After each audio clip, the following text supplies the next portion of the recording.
been reflecting. It's been a reflection day for me. And I was reflecting on my my college education. So I've been formally educated in fitness and health on top of, you know, the international certifications that I have.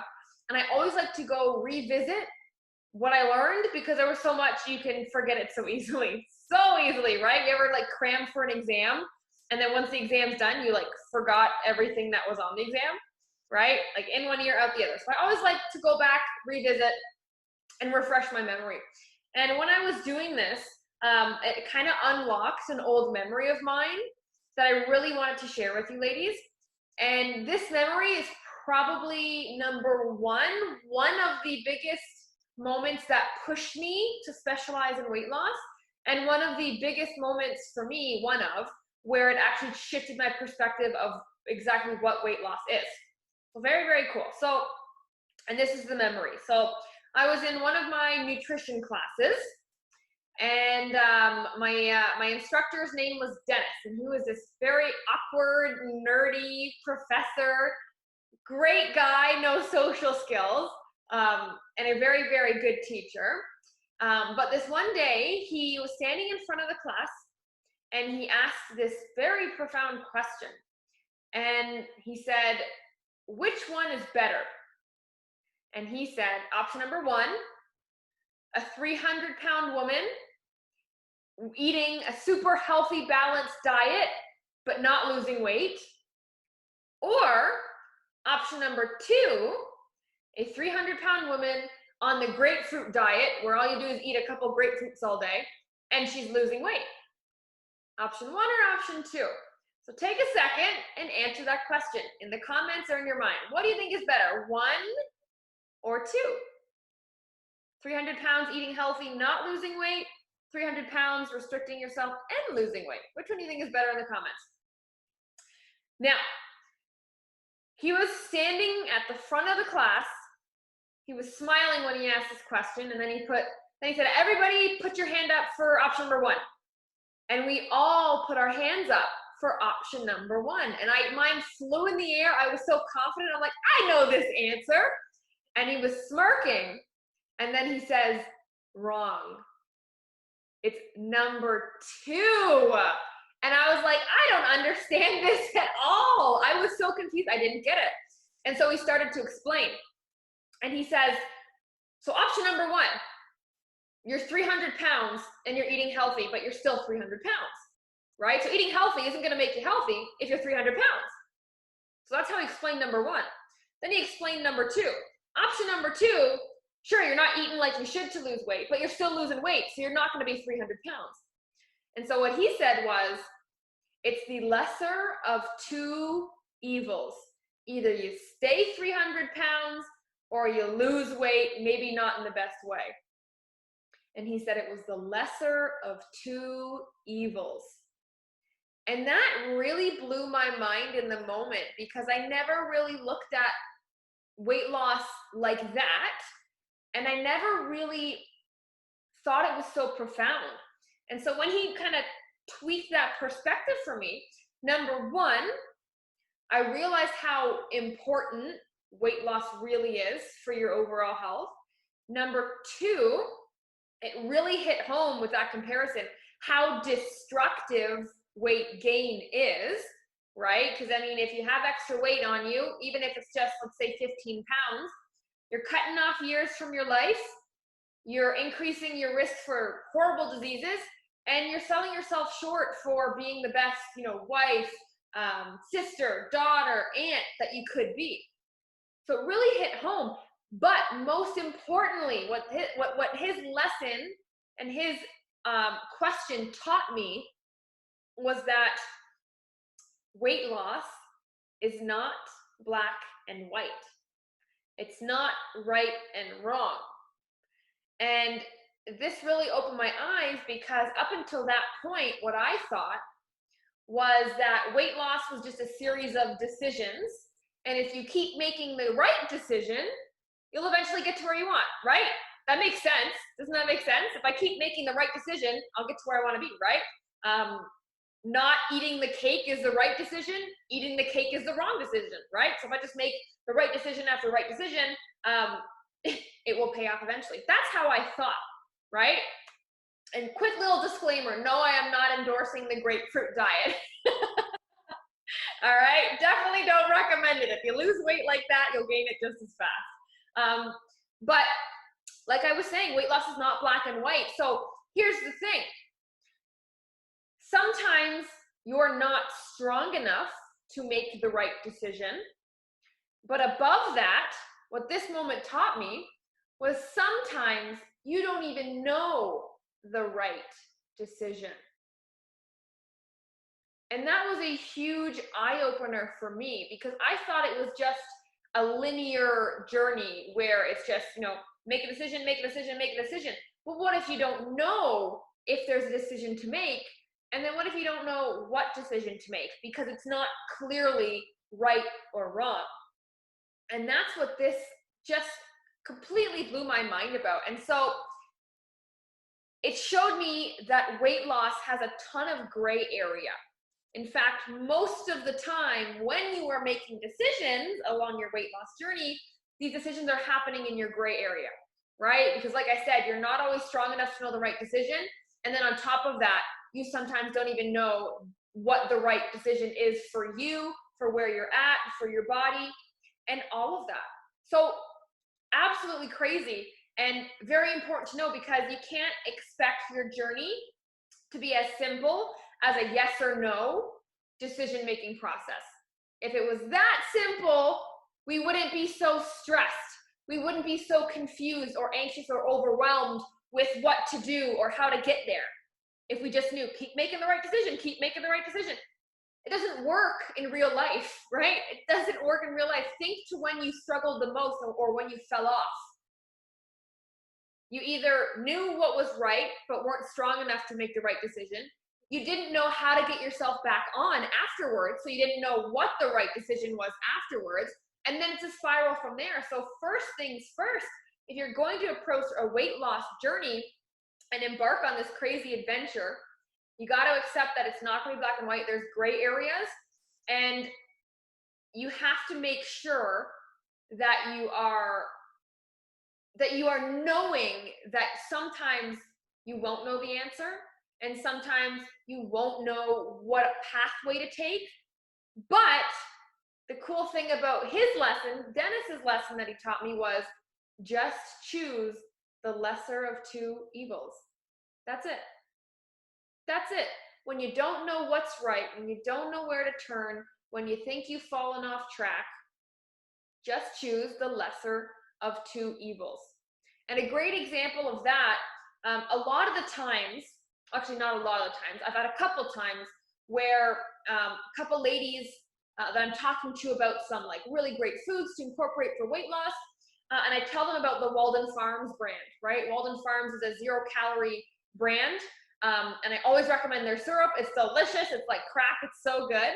But then sometimes I'll get backlash from it, right? And ladies will say, oh, well, it's not natural. There's sweetener in it, right? And then they're against sweetener. They're like, I don't want to do the sweetener maple syrup. I'd rather do the natural maple syrup, right? Because natural, inherently, we think it means more healthy, right? But here's the thing.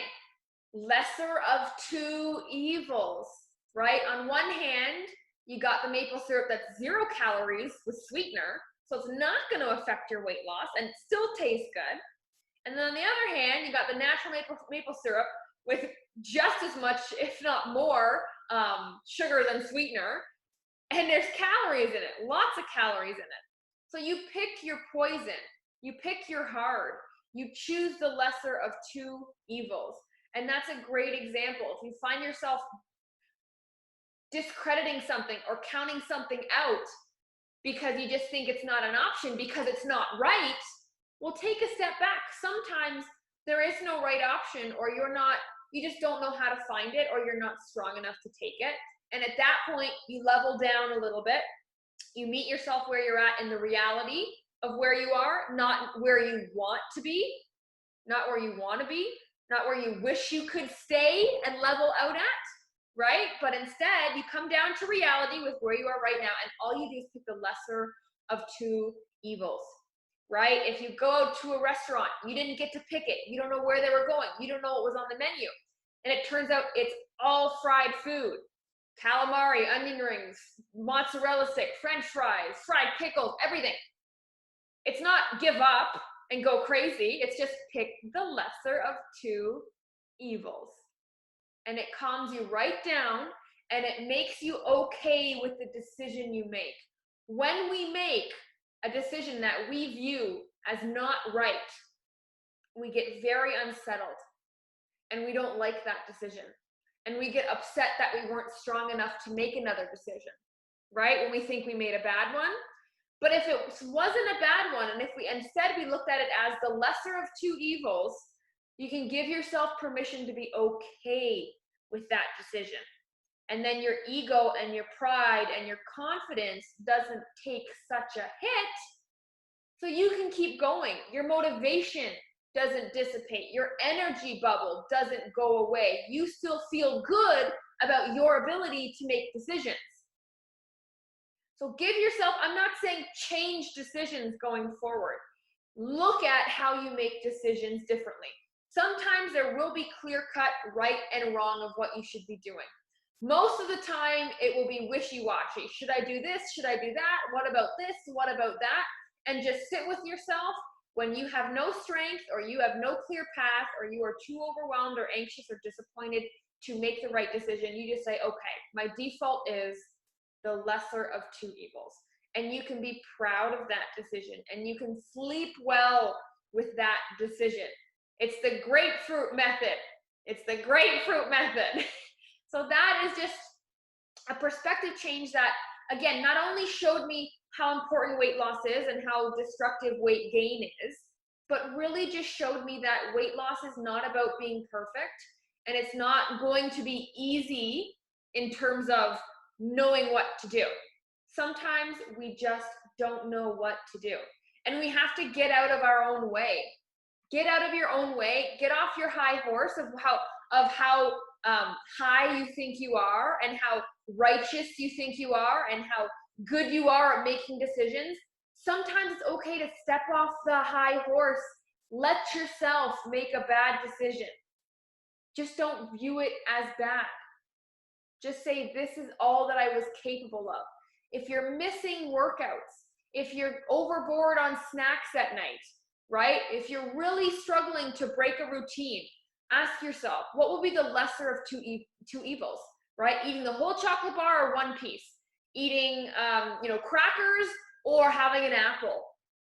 What is the lesser of two evils? Start there.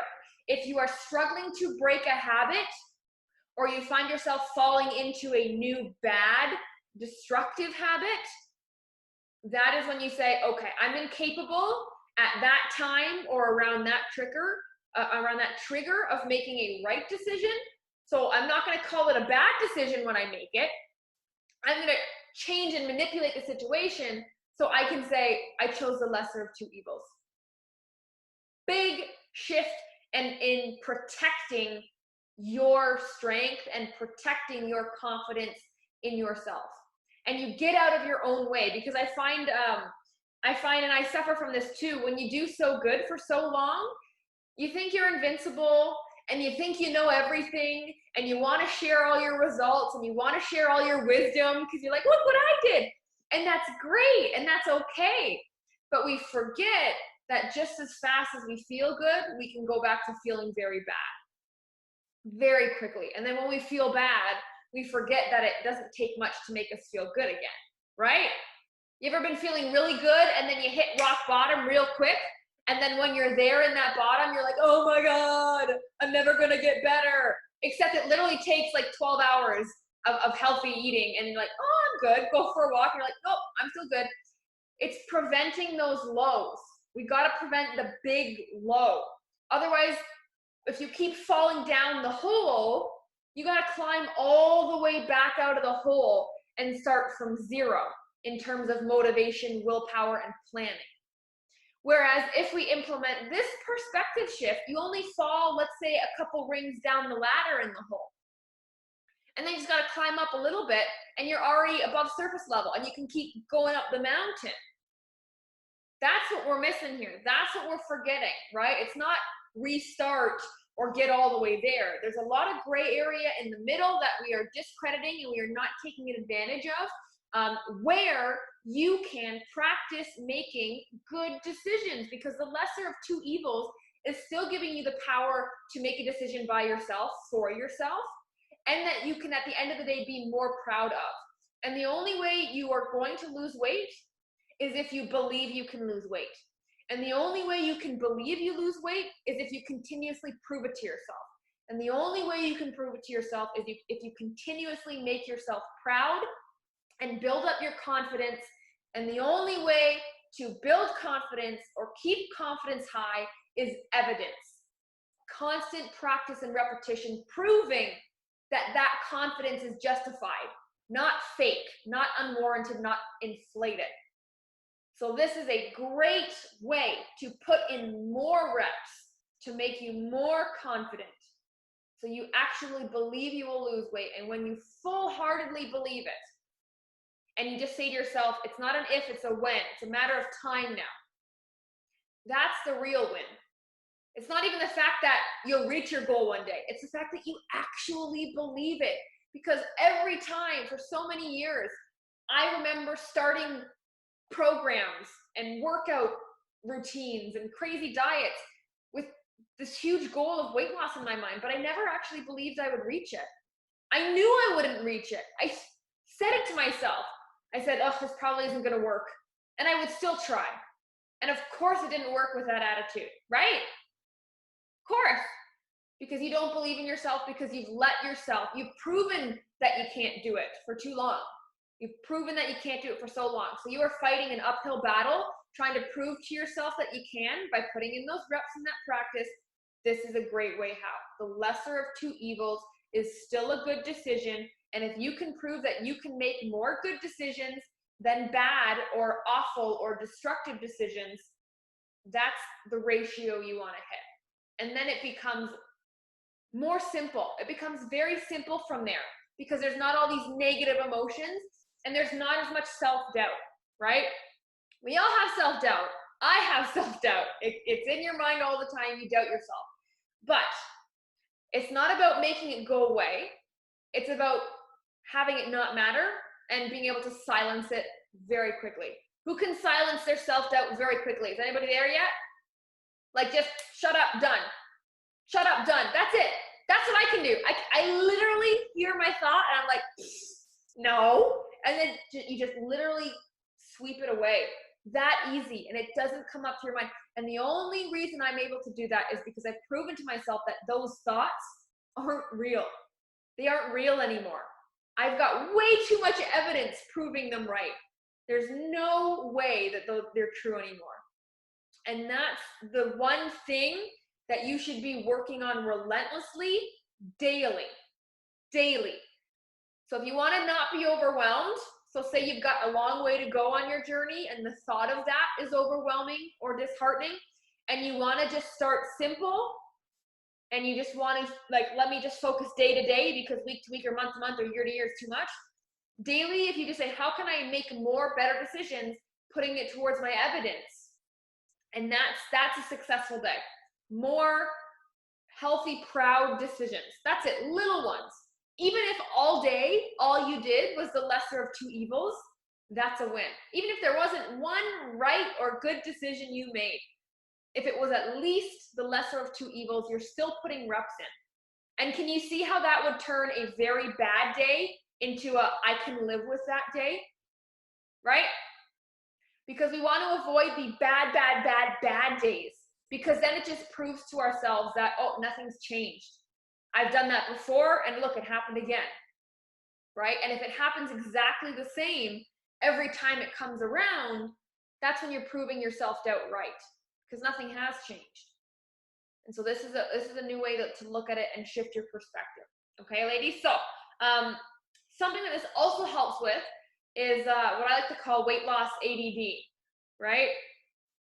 It's very hard to focus on one thing if you are worried about short-term results, right? If you put pressure on yourself to always be right and perfect. Who's a perfectionist?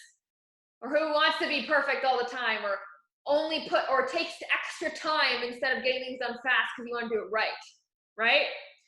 If that's you specifically, then you're most likely, when something's not going right, you either want to avoid it completely and you just, oh, next, on to the next program, on to the next diet, on to the next workout. That's not working. Why can't I, I can't do this perfectly, so it's not meant for me. I can't do this perfectly, so obviously it's not going to work for me, right? So you either completely avoid it all, or on the other spectrum, you get obsessed with it. You get super obsessed with it, trying to be 100% perfect with it all the time. And if that's your main goal, if your main goal is to be perfect with it, you're never really going to hit that, right? So you will be disappointed, because like I said, it's not black and white, it's not right and wrong, it's gray, and sometimes it's as simple as the lesser of two evils. It's not sexy. It's not, it's not like, yippee for me, I made an amazing decision. It's just sometimes sucking it up, realizing it's not going to be perfect or easy, and just choosing the lesser of two evils. Just literally sucking up this journey. You're not going to be excited to do everything. You're not going to be excited to do every workout, to eat every piece of broccoli, to listen to me talk all the time. You're not going to be excited for it all the time. Sometimes you have to suck it up. Get those reps in any way that you can. Any way that you can. And usually any way to get the extra reps in, instead of having no reps, is just, like I said, the lesser of two evils. Okay, ladies? So I want you to take a second. I want you to really think. Think about where do you need to suck it up a little bit more? Where do you need to suck it up and stop hoping that you're going to enjoy it, or stop trying to want to do it all the time, or you have to break the fully in or fully out mentality of going either super healthy or super unhealthy. Where do you need to suck it up, realize that it will never look perfect, and where do you need to start implementing the lesser of two evils if there is too much of an extreme to bring balance and practice back? That is what I want you to take away from this call. Okay?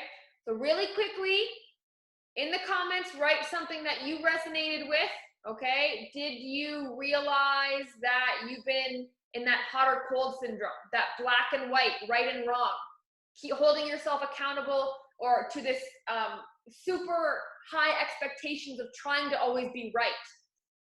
But it's okay. Sometimes not being wrong is as good as it's gonna get. Do you know what I mean? Sometimes you can't be right, so you gotta settle for not being wrong and just making like a meh decision instead of a great decision, right? So this is the mindset I want you guys to leave this call with, okay? It's just simply, sometimes you can't make the right decision, settle for not the wrong decision. And that really just adds those extra reps onto that evidence side. That's all we're trying to do every day. More reps, more practice in our evidence list. And it makes everything in life way more easy. All right, ladies? And yes, one good thing about this is it will help you stop beating yourself up. Stop being so disappointed in yourself. And it will make you more proud.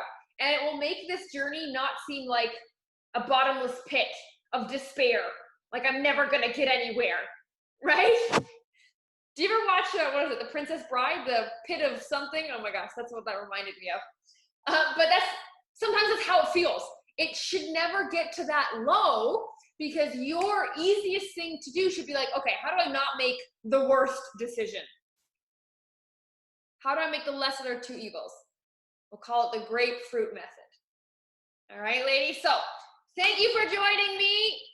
Sit with this, see where you need to implement it, okay? So if you're struggling with a habit that's not changing, or that you find that you are a slave to right now, this is what needs to be done. This is what needs to be done to start to break it a little bit, okay? So sit with yourself, ask yourself, what's the lesser of two evil decisions beforehand? So when you know either what triggers you or what time this habit usually happens, set that lesser of two evils right now so you have that decision made. You don't have to make it in the moment when it's the hardest and you don't want to make it and you want to make the wrong decision because it's the easiest one. Pre-make it, follow it through. It can be very simple, very small change, but it's the difference between having that rep on your side and having the rep on the other side of self-doubt.